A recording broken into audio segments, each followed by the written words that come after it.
Hi, I'm Roy Huggins, and I'm here with Arthur Trotzky, a psychologist who lives in Israel, although he is licensed in the United States, which is giving us a really wonderful look at a lot of different parts of telemental health and like all the cool stuff you can do.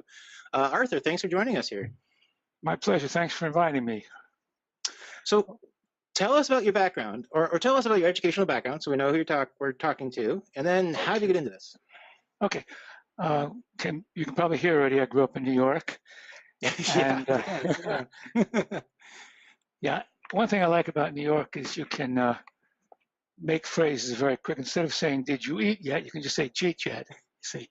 Right. In any case, grew up in New York, studied psychology at New York University, did my master's in Connecticut in counseling, and went to work in the Maine public school system. Went to Oregon, where I did my PhD in counseling psychology. I was offered a position in Israel at the University of Haifa in the Psychological Counseling Center. So I started over here. I was back in the States for a number of years. I worked at Ridgeview Institute in Atlanta, Georgia, where I worked in the Recovering Professionals program. Did a lot of group work over the years. I was kind of a group specialist, not online, but face-to-face. Right, okay. And I'm actually living right now at the Dead Sea, which is pretty remote, lowest place on earth, and I can work online. So I'm a happy camper, as they say. Yeah, sounds good. Sounds like good stuff. So what was your first time working online and the context? Okay.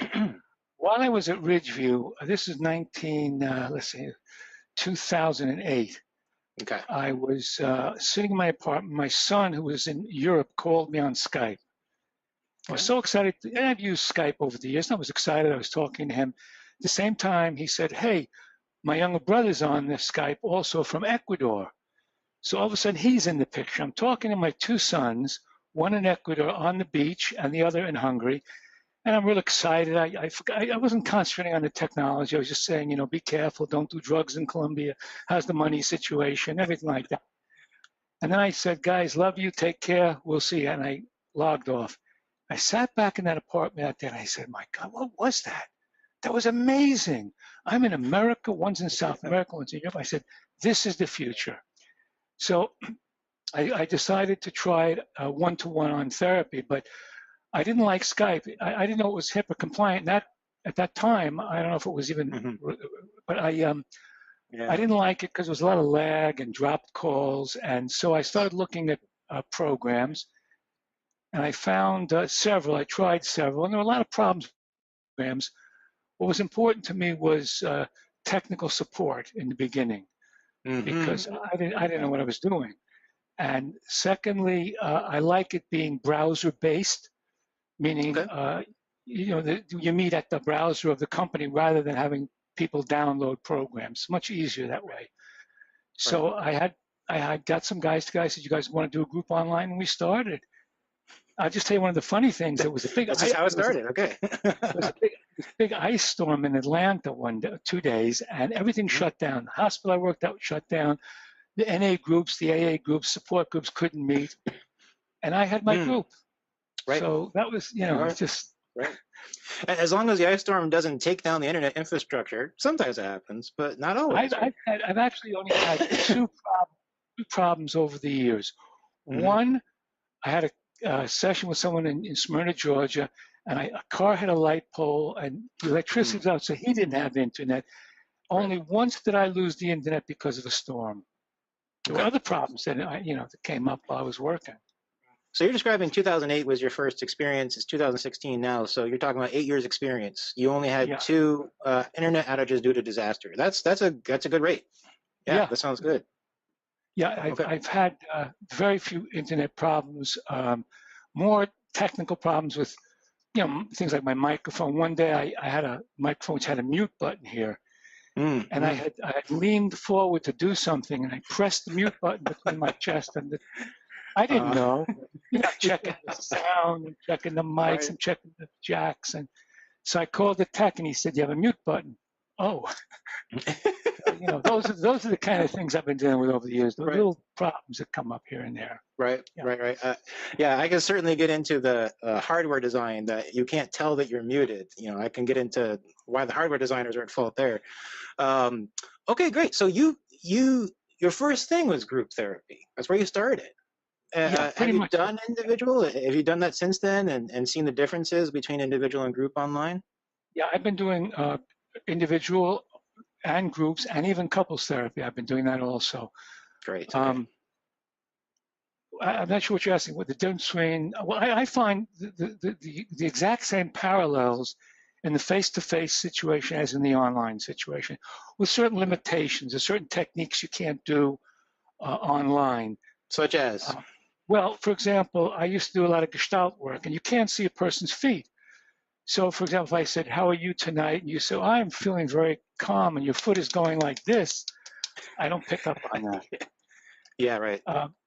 There are other things like I can't do hitting pillows. That's another thing. If I want to have someone, get out some anger. Also can't put a hand on someone or hug somebody. Right. I did have a client with a very serious event. And I said to him, if we were in my office, I'd give you a hug. And he said, yeah, I know. And I said, well, I'm going to give you a virtual hug. And I did this. Yeah.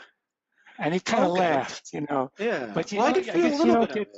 You don't get the neurotransmitters going, though, I guess. No. Right. So it's interesting. Put your hand up. Put your hand on mine. Put it up there. There you go. Bam, right? Yeah. So, of course, we see there is something that's a consistent thread is if you want to be able to do very emotional interventions, you got to come up with an online way of doing it, right? You can't do it the way you would in person, right? Yeah, I have found that giving up or losing certain techniques it's no comparison into the benefits of working online for me and for the clients. Hey, tell me about that. You probably know the research indicates that the clients are very satisfied with this. Yes. I think the first month or two, I was only focused on my anxiety level and the technical stuff. And the people who were coming in, they were very comfortable with the group or the individual session. They had no problem with it. Right, and this is in 2008. So that was is certainly a technical world, but not nearly what it is right now. People may not even remember how different. There were terrible problems, especially with internet speed. Yeah. I was at the Dead Sea, only had 4 megabyte download. Yeah, that's then I got bad. 10. Now I got 40. But the clients, they had the work. I'm talking to a woman. I said, something's wrong. There's a lag. I said, are you on a router? She said, yes. Are you Wi-Fi? I said, are you near the router? She said, I don't know. I said, why don't you know? It's at my neighbor's house. Like, I know where this is going. I've seen the lag. Right. I had another guy who was using a stick to a cell tower to a satellite. Right. Oh, it was absurd in the beginning, but now pretty much everybody has good internet, especially in the United States. Yeah. Terrific internet. Everywhere now. And that stick to the cell tower would actually work really well now because of LTE. Really? So yeah. I don't want to hear. I don't want to hear about it. Yeah, right. It's all right. All right. Okay. So give us some tips. So you do group therapy. So one thing, excuse me. One thing we've been studying about when you're working with multiple people is the idea of bigger monitors sitting back further, those kinds of issues. What's been your experience with monitor size or distance from the screen or other logistics of working with a group online? Okay, well, I worked with 2 programs. In the beginning, I used MegaMeeting because the tech support 24/7. I was calling them all the time. I use Zoom now too. I use both of them. I use Zoom, and those programs automatically, if you say fit to screen, they will make everyone equal size. Okay. People tend. This is funny. I never really focus on it. People tend to try and make themselves the same size. They come. They sort of. It's a group, maybe an unconscious thing where they all just move up to the same size on the camera. Okay. So that's an interesting phenomenon. The other thing about MegaMeeting is I'm able to move and resize the pictures, which enabled me to do a very interesting intervention. For example, if 2 people begin to argue or they have an issue between the 2 of them, I make everybody small, put them in a circle, and make these two people large in the center. And I say, why don't you two discuss this, and we'll observe. So when you make the size, it's actually you're affecting the size that everyone sees, not just you. Yes, I make everyone small and myself. Okay. And the two people. There's another thing I've done. If someone is bragging or get into an ego pattern, while he's talking, I can shrink his screen, which gets everybody. Now, the Logitech webcam has special effects. So if someone has a birthday, I come in, my whole screen is decorated with balloons. Oh, yeah. Right. Yeah. Okay. You know, there are a lot of things you can do with tech. Does Zoom and Mega Meeting both allow you to affect screen size that everyone sees? So like not just yours, but what everyone's seeing? Zoom doesn't allow me to resize the pictures. Okay. And they have either a gallery view or something where the speaker keeps popping up. So I tell everyone, put on the gallery view. That leaves everyone the equal size, but I can't adjust them. Mega Meeting, I can fit to screen, or I can adjust and move them around as I want, and everybody sees that. And that both seems like programs allow share screen. Right. Yeah, it really seems that the ability to control what people are seeing about each other seems like a big assistance to the online medium. You know, you can suddenly get something that allows for new interventions you couldn't do otherwise. But yeah, that's what I'm curious. I don't notice a lot of software allowing the therapist to control at that level. I should let you know another along those lines. Sorry, I was curious your thought on this. If it's analogous, another person I spoke with about group therapy online talked about he would often work with groups where there's people physically present and some on monitor, and so he would actually control the cameras to focus on, say, who's currently speaking. You know, like if this person in the room is speaking, he'll focus the camera on them or something along those lines.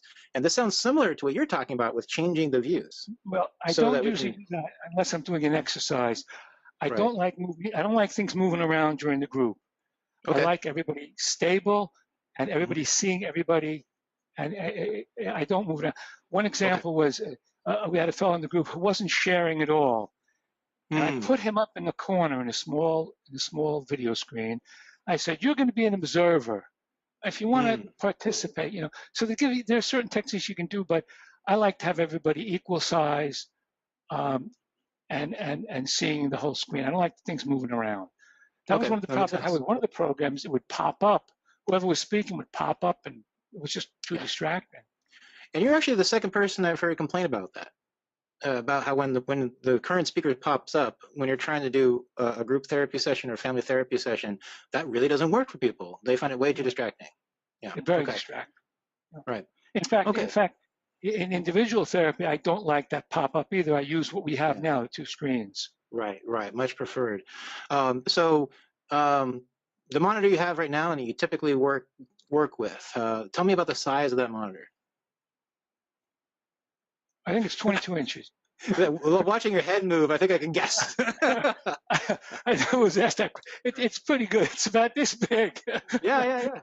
Oh, sure. I mean, as opposed to like my laptop monitor, you know, that's a big difference. You know, if I try to use my laptop for a group, it's harder. I have used a laptop. It's small. I do not, although my programs have apps for the iPhone, the tablet, I will not go smaller than a tablet. I cannot see a person, you know, looking at a little screen like this with 8 people on there. So I will not do it. I won't even do one-to-one on the phone. I don't want the phone at all. Right. But that makes sense. Tell you how big my screen is, just a second. Hold on a second. It's about 2 times the size of this book. Okay, so it's pretty big. I think it's 22 inches. That sounds right. That's what I got too, and that's about the size I'm thinking. Yeah. 22 seems to be that nice sweet spot between big enough and not too expensive.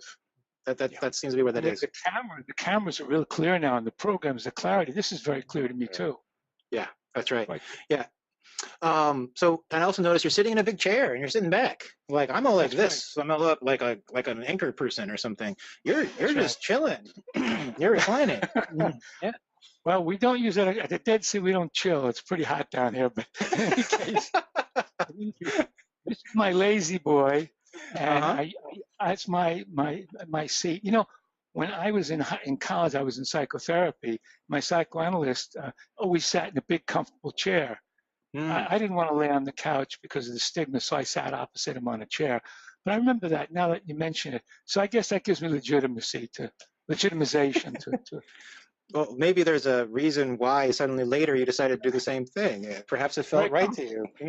Yeah, and I can tell you, watching you, I can see you look comfortable. You look like you have the therapist stance. You're sitting back in a chair, as opposed to like the presenter stance, which are two kind of stances I see people use in therapy. I can't really imagine one being better than the other, but yours certainly looks like what I would think of as a therapist in a room.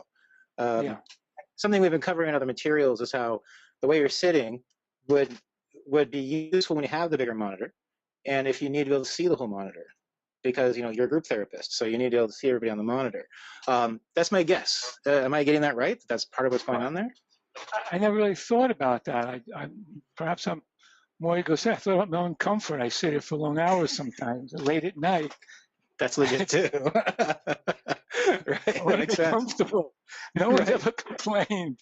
Right. In fact, when I've been traveling, I was in New York last 2 weeks ago, and I was using my laptop, and the clients could see right away, where you're sitting, that looks uncomfortable. Where's your comfortable chair? Right, so, right. You changed your office, Arthur. What are you doing? Everyone's going to comment now. I have just one last question, just in case you got anything else on it. If someone asked you for 1 or 2 tips about doing group therapy online, what more would you tell them besides what you told us so far? Okay. The difference between doing individual and group therapy is, first of all, not only the theoretical background is necessary, but also it takes a lot more effort technically. You got to love it. You got to love to mix it up with all this stuff, because you're going to have 6 or 7 people. You're going to have all kinds of technical problems that come up. One time I was in the middle of a group, and all of a sudden it said, Windows is updating your security preference and will shut down. Oh no! I didn't know what to. Someone told me what to do. You can push Alt and Delete, Control Alt and Delete, and stop it. I didn't know that then, but I figured, all right, well, I'll just wait. It'll shut down, and I'll come back in. I'll miss 2 or 3 minutes of the group. When the computer started up again, it said, Windows is now going to update your, 10%, 20%. My group is there, and I'm watching the computer. Well, those there are a lot of technical problems. You'll be in with 6, 7 people. All of a sudden, some guy's mic doesn't work. When he's talking and the group can't hear him, and they're all yelling, can't hear you, can't hear you. What do you do? How do you handle those problems? Right.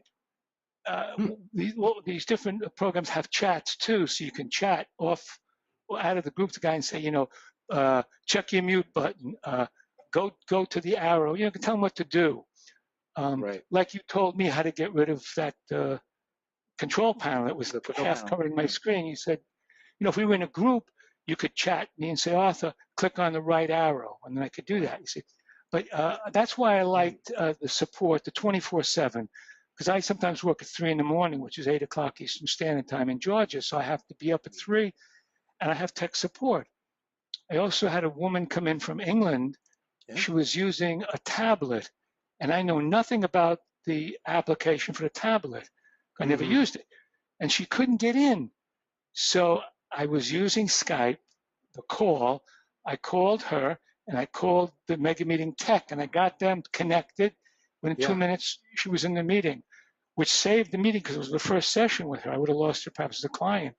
I think the first thing I would say is you have to have a lot of patience. You have to love the technical stuff, messing around with it, and get a program that gives you the good telephone tech support.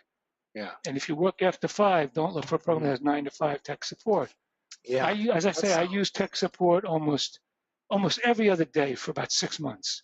Millions of problems, And I think I want to emphasize what we just said, because one of the things we're teaching people is they need to develop a strong competence with the software they choose, right? Which would include the ability to walk a client through the usual stuff they might encounter. And so I want to make sure people understand, you're not just talking about that. You're talking about a situation where there's a bunch of people, and you got to work with all of them. And so if something goes awry, you need somebody available to help that person while you're working with the rest of the group. And so it's a different thing from just competence with your software, which you clearly have, right? You need the tech support on top of that. Everyone also has a cell phone with them or a telephone. So Yeah. I can mute my button. I can say to the group, just give me 1 minute. I want to get Joe in the group.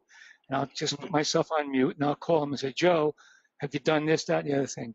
If I can, I'll say, Joe, calls tech support. That was one of the great things about Mega Meeting. The clients can also call for tech support.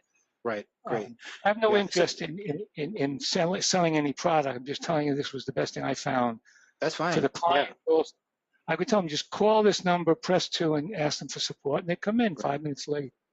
That's really useful. And I think one thing I'm really getting the impression from you about is that the tech support is not only valuable, but your attitude towards all of the challenges and the craziness is valuable. Like you're okay with the multitasking. You're okay with having to stop and go help somebody. You're okay with the fact that just, stuff suddenly happens. And now you got to deal with it when you're in the middle of trying to think about your intervention. Which also tells me you got to be good at the intervention stuff first. I don't know if I say I'm okay with it. It bothers me, but I do it. Oh no, he can't get in again. Right. Some people have very little technical ability. I'm sure you know. Right. Yes, I do. Right. I will say this, that it's like when I got my cell phone or I got a fax machine back then or I got a camera, it looked like it was going to be overwhelming. I'll never learn how to work it. Same thing with the internet here.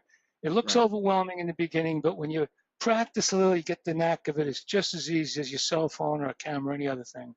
Yep, right on. Thanks for saying so. Yeah, that's definitely what I'm always trying to tell people. Although one thing I'm also getting from your discussion about troubleshooting in group therapy is, because you mentioned this earlier, having a really solid foundation at the clinical level, where you just know that. You don't have to be concentrating on, oh, what's the next intervention? You just can do it smoothly, which allows, this part of your brain to be concentrating on, oh, he can't get back in, and like, how am I going to help him get in and get things going? If both things are something you're consciously thinking about, it could get pretty overwhelming and hard to tolerate, sounds like. Yeah, no, I'm very comfortable in groups. I was comfortable in the groups face-to-face, and I'm very comfortable online. And that sounds important. Yeah. Okay. Any other tips on group therapy? Pardon? Any other tips on group therapy? Well, I don't know off the cuff right now. Yeah, I just want to say that it's I believe it's as effective as face-to-face, having them in the clinic. Okay. People get there on time. No one comes in late. Very rarely comes in late. That's another advantage. That's important, right? Yeah, and they interact just like in a normal clinical situation, and they seem to enjoy it. It seems to be working. I've been doing it for a couple of years. It seems to be good. I'm going to keep doing it as long as I can. Right on. In my comfortable chair. In your comfortable chair from the Dead Sea with now your 40 megabit download, thank goodness. Right, good. Well, Arthur Trotzky, thanks so much. Those of you who know, Arthur and I have been connecting on LinkedIn for quite a few years, and it's been great to get to talk to you and get your wisdom, sir. Thanks for sharing it with us. Likewise. All right. Thank you for inviting me. Appreciate it. Yeah. So if someone wants to find you online, maybe to consult or just to see what you do, where would they go? Onlinegrouptherapy.com. Oh, perfect. Okay, onlinegrouptherapy.com, people. All right. And I'll see you next time, Arthur. Thank you. Good night now.